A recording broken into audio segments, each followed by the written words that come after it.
मैंने आज सुबह की नमाज के बाद एक दफा मैंने खुदकुशी करने की कोशिश की है, लेकिन फिर मैंने सोचा कि मैंने क्यों ना ये सारी चीजें अवाम के पास रखूं, मैं खुद क्यों हराम की मौत मरूं और मैं ये सारी चीजें अवाम के सामने क्यों ना रखूं। मैं इस क्रम में से गुजर रहा हूं। मेरी तमाम ब्यूरोक्रेसी से गुजारिश है कि आपने इन सियासी लोगों के लिए जो मुख्तलिफ शेरवानियां सुहा के मिनिस्टर बनने को फिर रहे हैं, इनके लिए कोई गलत काम न करें। कमिश्नर रावलपिंडी ने इंतखाबात में मुबैना धांधली का भांडा फोड़ दिया, मुस्ताफी होने का ऐलान। लियाकत अली चट्टा कहते हैं, हमने हारे हुए उम्मीदवारों को जितवाया, 70 हजार की लीड को शिकस्त में बदला। इस वक्त भी रावलपिंडी में जाली मोहरें लगाई जा रही हैं। मुझ पर गलत काम करने के लिए शदीद दबाव डाला गया। मैं कौम से माफी मांगता हूं, मैं अपने जुर्म पर खुद को पुलिस के हवाले करता हूं।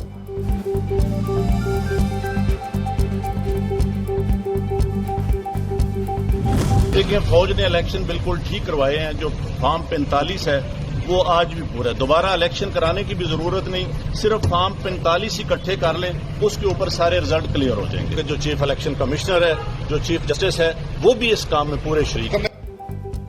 चीफ इलेक्शन कमिश्नर भी धांधली में मुलव्विस है। मैंने मुल्क के पेट में छुरा घोंपा है, मैंने जो जुल्म किया मुझे उसकी सजा मिलनी चाहिए। मेरे सामने प्रिजाइडिंग अफसरान रो रहे थे, गलत काम कराने पर अपने मातहत अफसरान से माफी मांगता हूँ। रावलपिंडी से 13 उम्मीदवारों को जितवाया गया। लियाकत अली चट्टा ने इंकिशाफात से भरपूर प्रेस कॉन्फ्रेंस की। पुलिस ने लियाकत चट्टा को गिरफ्तार कर लिया।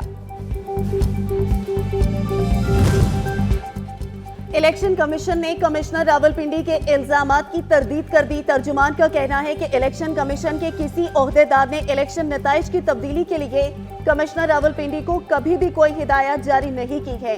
किसी भी डिवीजन का कमिश्नर ना तो डीआरओ, आरओ या प्रिजाइडिंग ऑफिसर होता है, ना ही इलेक्शन के कंडक्ट में इसका कोई बराह रास्त किरदार होता है। ताहम इलेक्शन कमीशन इस मामले की जल्द अज जल्द इंक्वायरी करवाएगा।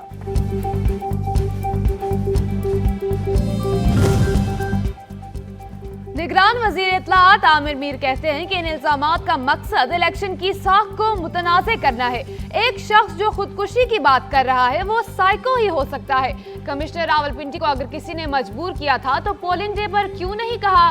शायद उन्होंने किसी को जितवाने के लिए पैसे लिए हों और काम ना कर सके। कमिश्नर रावलपिंडी के इल्जामात पर तहकीकात होंगी कि कैसे इस दिमागी कैफियत का शख्स इतने अहम ओहदे तक पहुंचा। नून लीग के रहनुमा राना सनाउल्लाह कहते हैं, कमिश्नर रावलपिंडी ने कहा कि उसने खुदकुशी की कोशिश की। दूसरी बात इन्होंने की कि मुझे फांसी दी जाए। अगर इन्होंने धांधली कराई है तो इसकी सजा मौत नहीं। पाकिस्तान का कोई कानून ऐसा नहीं जो चौक पर फांसी की इजाजत दे। जिस आदमी ने खुदकुशी की कोशिश की वो जहनी दबाव का शिकार है। इलेक्शन को मुतनाज़े करने की कोशिश की जा रही है। सबसे पहले लियाकत अली को अस्पताल में दाखिल कराना चाहिए। बैरिस्टर गौहर ने कमिश्नर रावलपिंडी के इल्जामात की फौरी इंक्वायरी का मुतालबा कर दिया। कहा, फॉर्म 45 के मुताबिक हम नशिस्तें जीत रहे हैं, बाद में फॉर्म 47 में हमारे उम्मीदवारों को हराया गया। रावलपिंडी डिवीजन में इलेक्शन कालादम करार दिया जाना चाहिए। कमिश्नर रावलपिंडी का बयान बहुत संगीन नौयत का है।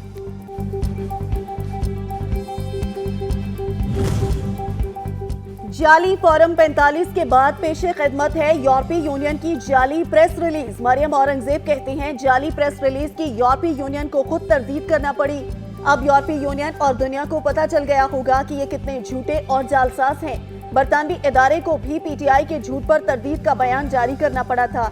ये लोग सियासी मफाद के लिए पाकिस्तान की आलमी रुसवाई से भी बाज नहीं आते।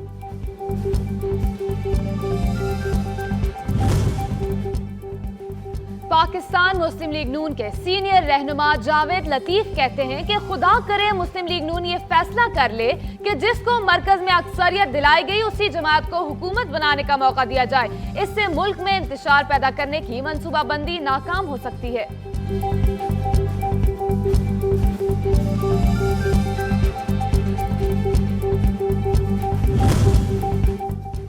रहनुमा मुस्लिम लीग नून साद रफीक ने कहा कि तहरीके इंसाफ पीपल्स पार्टी के साथ मिलकर मरकज में हुकूमत बना ले। मुस्लिम लीग नून को कांटों का ताज सजाने का कोई शौक नहीं।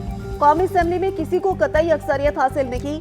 वफाकी हुकूमत की तश्कील नून लीग की नहीं, पार्लियामान में मौजूद तमाम जमातों की मुश्तरका जिम्मेदारी है। मैं तो यही कहूंगा कि जो 47 है वो जीत गया, 45 हार गया है। और ये इलेक्शन कमीशन का कमाल है कि 47 पहले बन गया था, 45 बाद में आए। मैं हमेशा ही कहता हूँ कि इलेक्शन वक्त पे होने चाहिए, लेकिन मैं ज़रूर ये कहता रहा कि इलेक्शन अगर आपने बगैर आगे के रास्ते का तयन किए इलेक्शन कराए, वो कुछ नहीं देंगे, इंतशार देंगे। साबिक वजीर आजम शाहिद खाकान अब्बासी ने कहा है कि इलेक्शन कमीशन का कमाल है कि फॉर्म 47 फॉर्म 45 से पहले बन गया था। ये अनोखा इलेक्शन था। गूगल भी हैरान था कि रिजल्ट क्या है। ये भी अनोखी बात है कि आज कोई इक्तिदार में आने की ख्वाहिश नहीं रखता। मेरा नहीं ख्याल कि मौलाना साहब ने पीडीएम को अलविदा कहा है।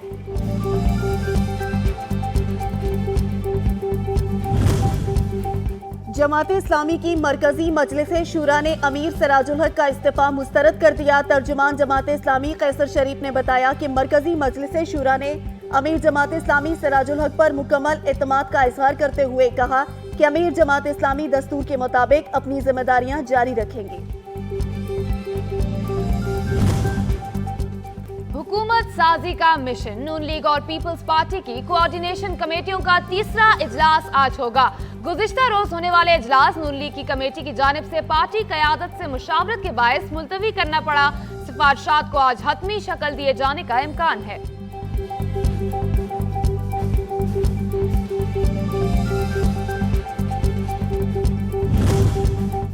मनी लॉन्ड्रिंग केस में पेशरफ्त। एफआईए ने रिपोर्ट स्पेशल सेंट्रल अदालत में पेश कर दी। एफआईए ने मुल्जिम मोने सलाही की जायदादें मुंजमद कर दी, जबकि स्पेशल सेंट्रल अदालत ने उन्हें आगे ट्रांसफर करने से भी रोक दिया है।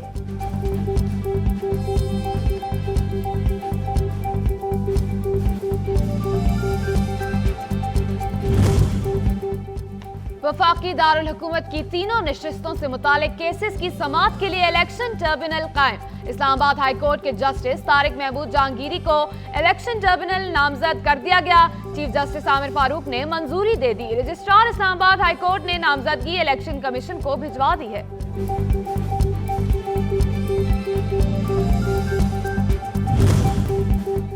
बानी पीटीआई की एहलिया बुशरा बीबी ने 2 मुख्तलिफ मुकदमात में सजाओं के खिलाफ अपीलें दायर कर दी। बुशरा बीबी ने नैब तोशाखाना रेफरेंस में सजा के खिलाफ इस्लामाबाद हाई कोर्ट से रुजू कर लिया। एहलिया पीटीआई ने इद्दत में निकाह केस में सजा के खिलाफ इस्लामाबाद की सेशन कोर्ट से रुजू किया है।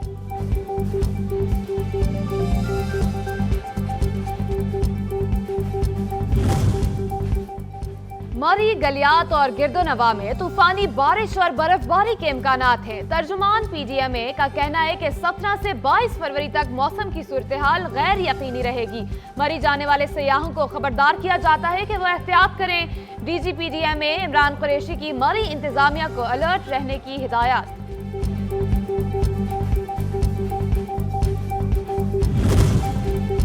लाहौर हाई कोर्ट ने पीएसएल की सिक्योरिटी से मुतालिक अखराजात की तफसीलात तलब कर ली हैं। जस्टिस शाहिद करीम ने रिमार्क्स दिए हैं कि पीएसएल के बायस स्मोक के तदारुक के लिए इक़दामात बेअसर हो गए। पीएसएल के बायस लाहौर में ट्रैफिक का निज़ाम दरहम बरहम हो जाता है, सड़कों पर ट्रैफिक जाम हो जाती है।